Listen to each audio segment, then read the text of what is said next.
get into the fact which I truly believe in. Forget about the past. The biggest thing is that future is built from the future.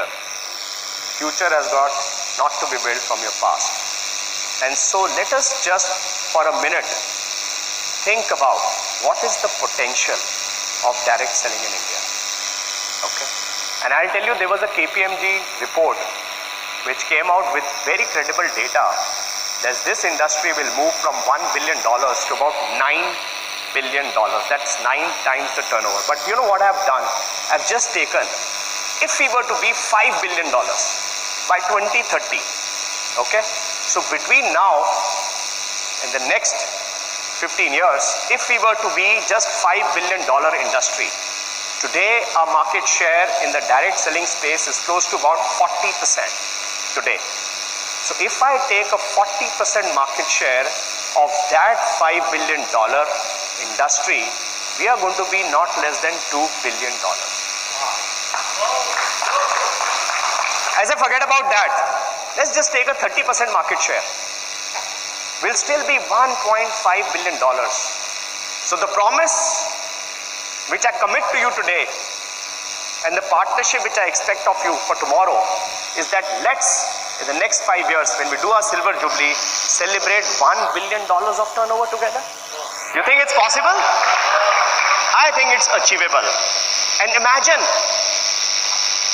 when we reach that goalpost, what will happen to the number of platinums, leaders which you have built. Currently, they are close to about 2,500. This number, as per our expectation, will go up to 10,000. 10,000 in the country. What about the number of stores which we have? What happens to that?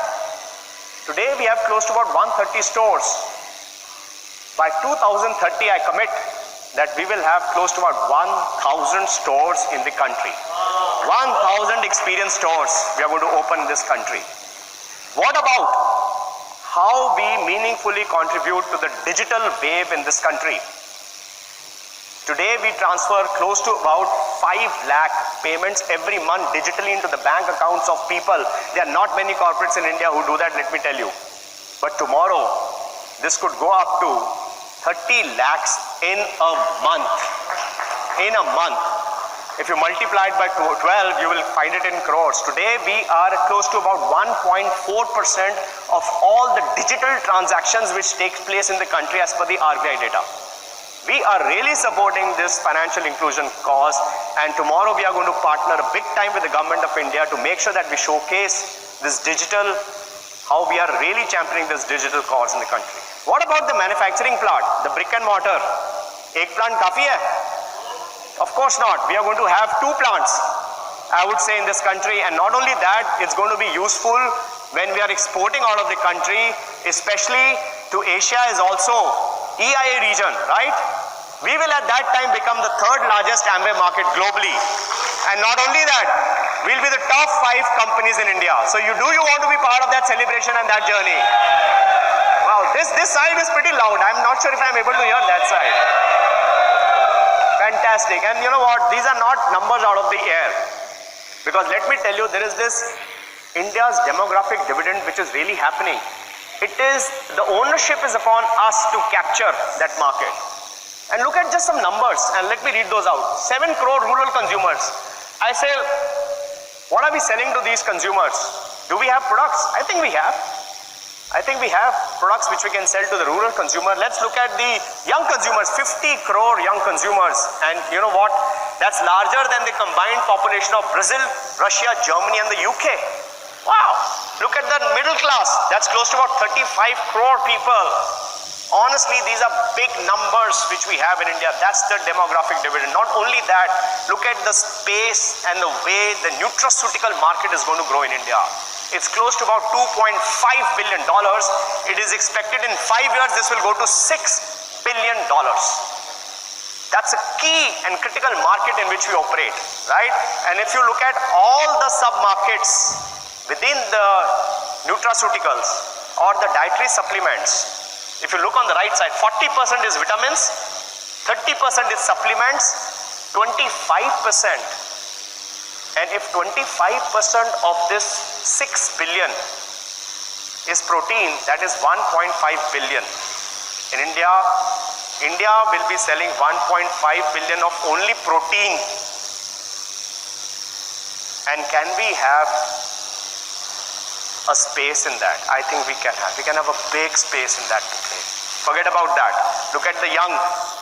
You look at the young India. By 2025, India will be the youngest country in the world. And two things about this. The young people not only would be earning more, they'll also be spending more. The pass-through of a young person when a higher income is generated is much faster into the flow through into the spending. Gone are the days where the saving used to be the biggest in this nation. It used to be 40% of the GDP, but that is now translating into very high spending. And India is actually a consuming class, very, very big consuming class. This is both an opportunity as well as a challenge. Why I say it's a challenge? Because when the young people come into the economic life, it is estimated that in India, close to about 13 million population will enter the working age group. 13 million, you should note this, because this is the biggest opportunity for us. 13 million population entering the working population every year, and only 1 million new jobs are being created. There is a huge gap in employment in this country. And why do you think the government is driving entrepreneurship in this country? Why do you think government is driving entrepreneurship? Because they know it's very difficult to fulfill this gap. Not only that, let me also tell you, there was a recent article in the Economic Times, if you went through that, which clearly states this. It states, why did the young unemployed stop looking for a job? And you go below and you read, they no longer want jobs, they are turning entrepreneurs. As in, that's what's trending. That is what's trending in India. And therefore for us, the opportunity is not only the space in employment and employment generation, enhancing the gap, reducing the gap there, but also in employability. We are into training, right? It's also about employability and how Amway relates to that cause. So, okay, I move into my next section, and I'll do it pretty quickly because I'm getting out of time. The future for us, to my mind, is to focus on sustainable growth. Okay, and there are only three things which I want to share in that. How can we get into sustainable growth? Okay, the first thing, and Sameer is also here with us today, and we went through a lot of meetings with very senior government officials. I believe the time has come now to get a direct selling law in this country. And I truly believe by 2018 we will have a direct selling law in India. And honestly, that will be a big drive for the entire industry. So that's one. The second is consumer is the future and future is consumers. Remember that. It's a golden triangle between direct selling entities, between direct sellers, which are you, and with the consumers. And we need to lay the gold standards. Direct selling guidelines are here, but we need to follow them in letter and spirit.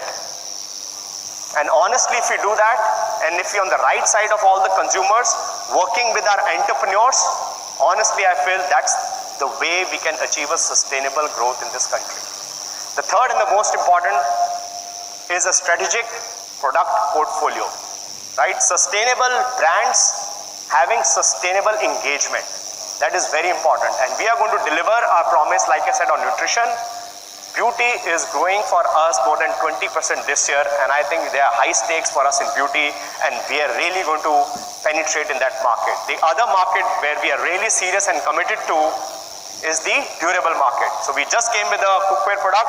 Hopefully in the next couple of years, we can come back to you with an air purification system, and then we get a water purification system. As in, we really want to drive a lot of the durable category in the country. And finally, we are looking, and today we'll announce the fact that in the next couple of quarters, you will see a very robust institutional policy which is going to help us drive the future of our business in this country.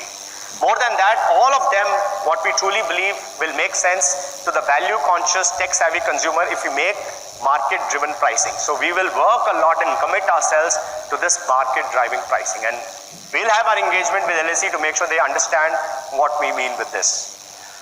So that brings me very close to the end of my presentation.